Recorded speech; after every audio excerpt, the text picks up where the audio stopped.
Welcome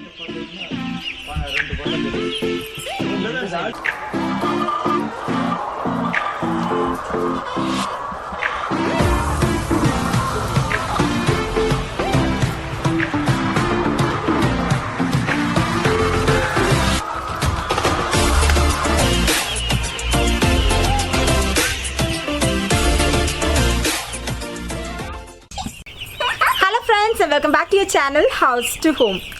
so Palladam, அதாவது என் மாமியார் வீட்டுக்கு நான் இப்போ வந்திருக்கிறேன். பல்லடம் அப்படின்னாலே வந்து கோழி சந்தைக்கு வந்து ரொம்ப ரொம்ப ஃபேமஸ்ங்க. பிராய்லர் கோழி வளர்த்து அதை வந்து விற்கிறது, முட்டை விடுறதுலேருந்தே வந்து ரொம்ப ரொம்ப ஃபேமஸான ஒரு விஷயம். ஸோ பல்லடத்தில் வளர்க்கப்படுற பிராய்லர் கோழியை பற்றி எக்ஸ்ப்ளோர் பண்ணுறது தான் இந்த எபிசோடில் நீங்கள் பார்க்க போகிறீங்க. ஸோ இப்போ நம்ம வந்து வந்திருக்கிற இடத்த பாருங்கள். என்னை சுற்றி ஃபுல்லாக கோழி குஞ்சு. இதெல்லாம் வந்து ஒரு 5-6 நாள் ஆன கோழி குஞ்சு. ஃபுல்லாக கோழி குஞ்சு ரொம்ப அழகாக இருக்குது பார்க்குறதுக்கு, செம்ம க்யூட்டாக இருக்குது. ஸோ இதெல்லாம் வந்து எடுத்துகிட்டு வந்து வளர்த்து கிட்டத்தட்ட 45 நாள் வந்து வச்சுருந்து அதுக்கப்புறமா வந்து கொடுத்தவங்க கிட்ட விற்றுடுவாங்களாம். ஸோ தீனி போட்டு வளர்க்குறது மட்டும்தான் இந்த ஃபார்மில் இவங்க பண்ணிக்கிட்டு இருக்கிறாங்க. இந்த மாதிரி எக்கச்சக்கமான ஃபார்ம் வந்து பல்லடத்தில் இருக்குது. ஸோ அந்த வகையில் இந்த ஃபார்மும் ஒன்று. ஸோ இந்த இடத்துல இப்போ வந்து இந்த கோழி குஞ்சுகள் வந்து ஒரு 5-6 நாள் தான் ஆகுது. ஸோ இது வளர்க்குறவங்க கிட்டே இதை பற்றி நம்ம டீட்டெயிலாக கேட்டு தெரிஞ்சுக்கலாம் வாங்க. ஸோ இப்போ பார்த்தீங்கன்னா இந்த கோழி பண்ணையோட ஓனர் இருக்கிறாருங்க. ஸோ உங்கள் பேர் சொல்லிடுங்க. நடராஜன். ஸோ இவர் எத்தனை வருஷமா இந்த பிஸ்னஸ் நீங்கள் பண்ணிட்டு இருக்கிறீங்க? நான் 10 வருஷம் பண்ணிட்டு 10 வருஷமா பண்ணிட்டு இருக்கேன். ஓகே. எங்கெங்கேருந்துலாம் உங்களுக்கு இந்த கோழிகள் வருது? இது வந்து ஏஜரியிலேருந்து எனக்கு சப்ளை பண்ணுவாங்க. ஓகே. எங்கிட்ட வந்து 45 நாளில் டெலிவரி எடுத்துக்குவாங்க. அவங்க சேல்ஸுக்கு போயிடும். ஓகே. ஃபீடு வந்து அவங்க கொடுப்பாங்க. ஓகே. ஃபீடு கொடுத்து ஃபீடு போட வேண்டியது எங்கள் கடமை, தண்ணி போட்டு வளர்த்த வேண்டியது எங்கள் கடமை. 45 நாள் வந்து ட்ரீட்மெண்ட் பார்த்து கொடுப்பாங்க, வேக்சின் போடணும். வந்து வேக்சின் எல்லாம் நீங்கள் போடுறீங்க? ஆள் வருவாங்க, அவங்களே வந்து கொடுப்பாங்க. ஃபஸ்ட்டு வந்து F1, அப்புறம் ஐபிடி, அப்புறம் ஐசில் கொடுக்குறதுங்க, இது எல்லாமே செய்வோம்.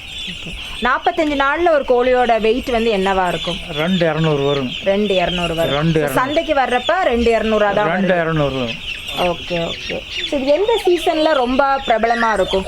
இது வந்து அடுத்த இந்த சீசன் வந்து மாசியில் நல்லா சேல்ஸ் ஆகும். Okay okay. எவ்வளோ வருமானம் வரும் உங்களுக்கு கிட்டத்தட்ட? எனக்கு வந்து ஒரு பேட்சுக்கு வந்து கிலோவுக்கு வந்து 5 ரூபா கொடுப்பாங்க.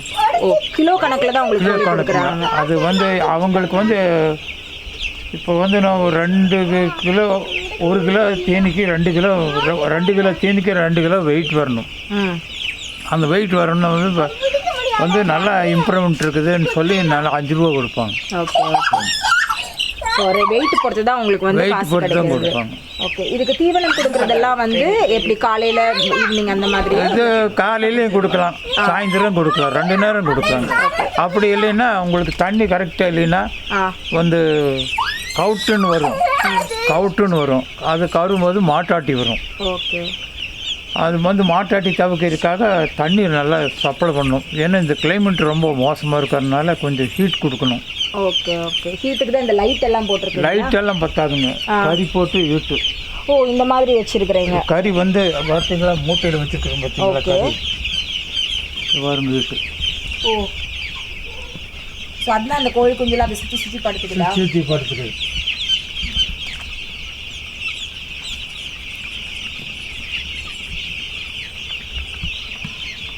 கொஞ்சம் இந்த கிளைமேட்டுக்கு பிரச்சனை, கொஞ்சம் கவனிப்பு அதிகம் வேணும். பிடிச்சி பாரு கையில் போட்டுறாத, அது ஒன்றும் ஆகாது.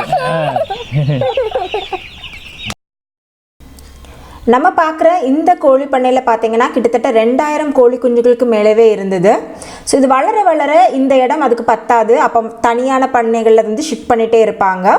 ஸோ வளரும் போது அதுக்கு தேவையான ஸ்பேஸும் அதிகமாக வேணும் இல்லையா, அதுக்காகத்தான்.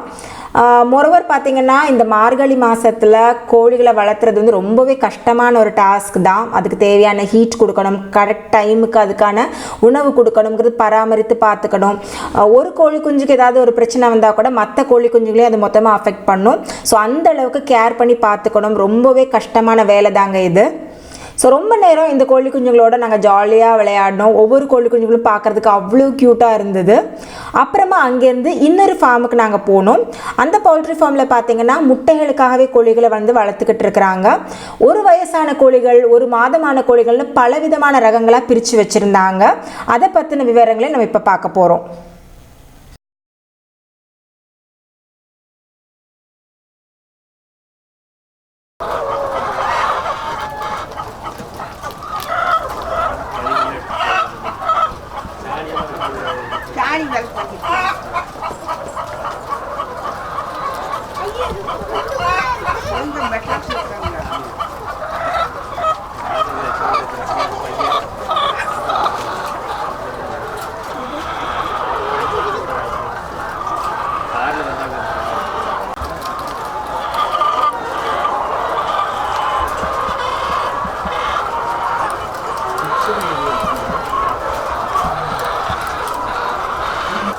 ஸோ நம்ம இப்போ வந்திருக்கிற இடம் பார்த்தீங்கன்னா இன்னொரு பவுல்ட்ரி ஃபார்ம் இது.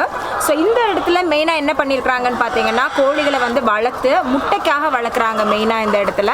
இங்கேயும் வந்து பலதரமான கோழிகள் இருக்குதுங்க. குஞ்சுலேருந்து வாங்கி அதை ஒவ்வொரு ஸ்டேஜாக வளர்த்து அதுக்கப்புறமா முட்டையை கலெக்ட் பண்ணி மார்க்கெட்டில் விற்கிறாங்க.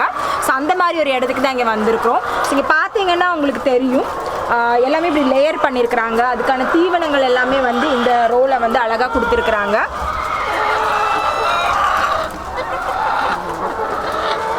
அதே மாதிரி குடிக்கிறதுக்கு தண்ணி எல்லாமே இந்த எல்லோ கலரில் மேலே மேலே பைப்ஸ் தெரியுது பார்த்தீங்களா. ஸோ இந்த மாதிரி தண்ணி அதுக்கு தேவையான தண்ணி வந்து வந்துக்கிட்டு இருக்குது.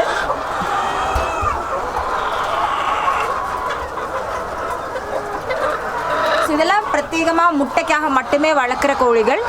கிட்டத்தட்ட ஒரு வருஷம் முட்டைக்காக வளர்க்குறாங்க. அதுக்கப்புறமா வந்து கறிக்கோழிக்காக விற்றுடுறாங்களாமா. ஸோ இது போடுற முட்டையெல்லாம் இந்த மாதிரி ஏரியாவில் வந்து கலெக்ட் ஆகும். அதெல்லாம் அவங்க தனியாக செக்ரிகேட் பண்ணி எடுத்து வச்சிடுறாங்க.